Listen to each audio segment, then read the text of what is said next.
Your birthday is coming up. Friends ask about plans, family wants to celebrate, and you feel nothing, maybe even dread, not because you're ungrateful or depressed, you just don't want it. The attention feels uncomfortable. The forced happiness exhausting, the whole performance unnecessary, so you minimize it, maybe skip it entirely, and people look at you like something's wrong. But it's your birthday, they say, as if that should automatically mean something. If you're someone who doesn't celebrate your birthday and feels strange for it, this is for you. Not celebrating your birthday doesn't mean you hate yourself or lack self-worth. It doesn't mean you're depressed, though depression can overlap. It means your nervous system doesn't generate the same pull toward celebration that most people experience. Where others feel genuine excitement about their birthday, you feel indifference, or obligation, or discomfort. And here's what's important, that's not wrong. It's different wiring around attention, performance, and how significance gets marked. Some people need external recognition to feel valued.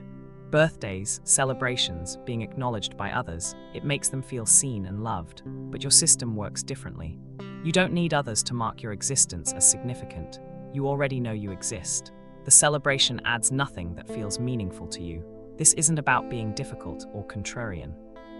It's about how your nervous system processes attention, obligation, and what actually feels genuine versus performed. For many people who don't celebrate birthdays, the core issue is attention. Being the center of focus feels uncomfortable, not joyful. Psychologically, this often traces back to how visibility felt in childhood. If attention came with scrutiny, criticism, or pressure, your nervous system learned that being visible isn't safe. Birthdays amplify visibility. Everyone's looking at you, expecting you to feel happy, waiting for your reaction. And if attention historically meant danger, your system reads that as threat, not gift. There's also the spotlight effect, the psychological phenomenon where you overestimate how much others notice you. For people uncomfortable with attention, birthdays intensify this feeling. You're hyper-aware that everyone's watching, judging your response, evaluating your gratitude. The weight of that awareness is exhausting, so you avoid it.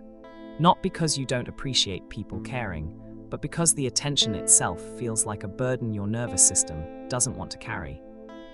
Birthdays come with scripts. You're expected to feel happy, look surprised, express gratitude, smile for photos, perform joy on command.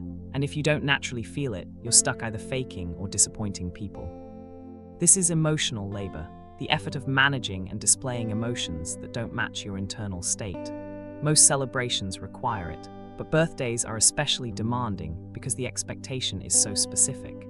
You should feel special, grateful, joyful, exactly on this day, regardless of how you actually feel. For people who value authenticity over performance, this creates an impossible situation.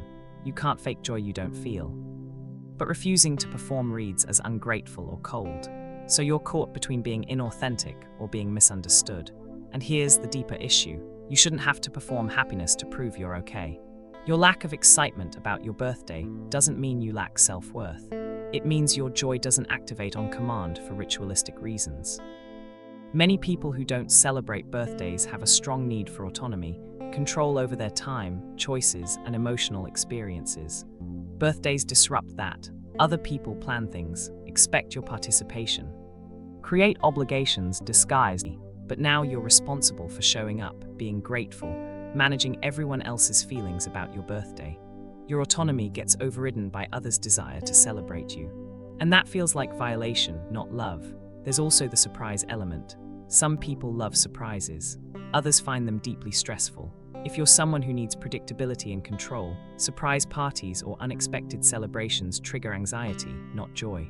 Your nervous system doesn't experience the unknown as exciting, it experiences it as threat.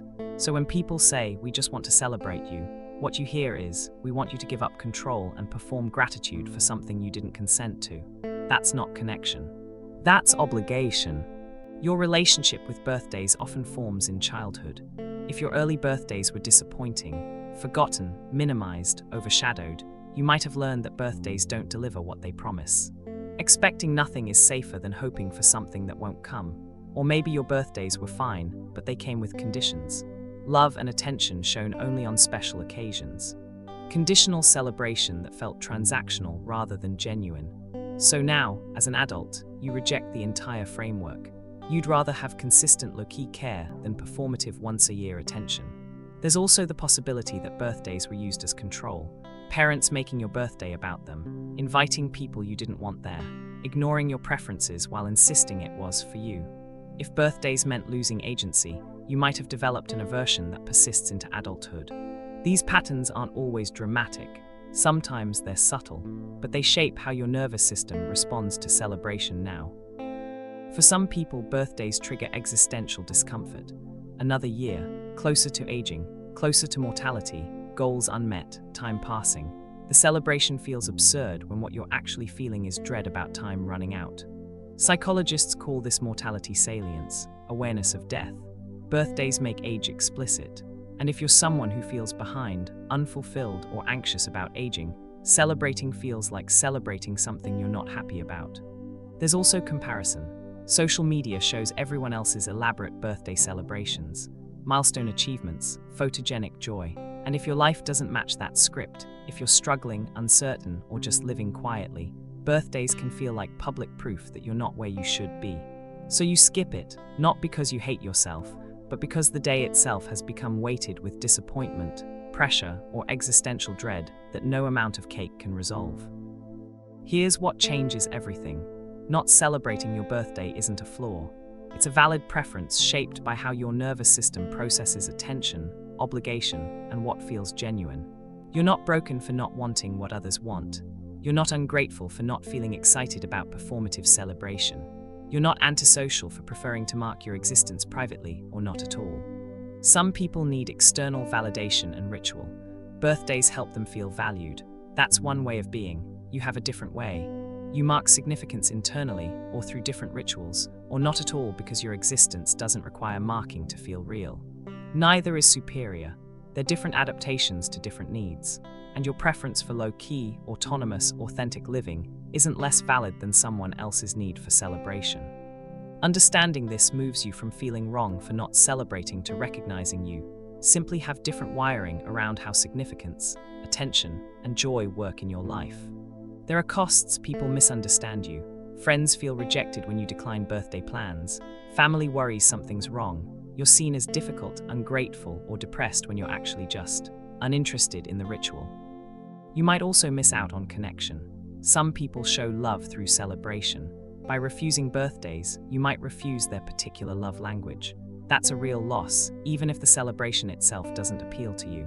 But there are also gifts. You've opted out of a performance most people exhaust themselves maintaining. You've chosen authenticity over obligation. You've protected your autonomy and emotional energy. You've refused to fake joy you don't feel just to make others comfortable. And perhaps most importantly, you've demonstrated that your worth isn't tied to external validation. You don't need a day, a party, or other people's recognition to know you exist and matter.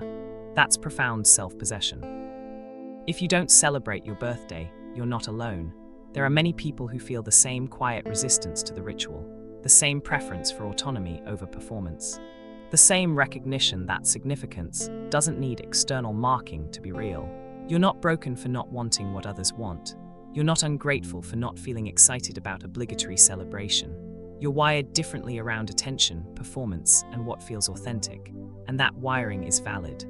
Different but not deficient, just another way of moving through the world with integrity.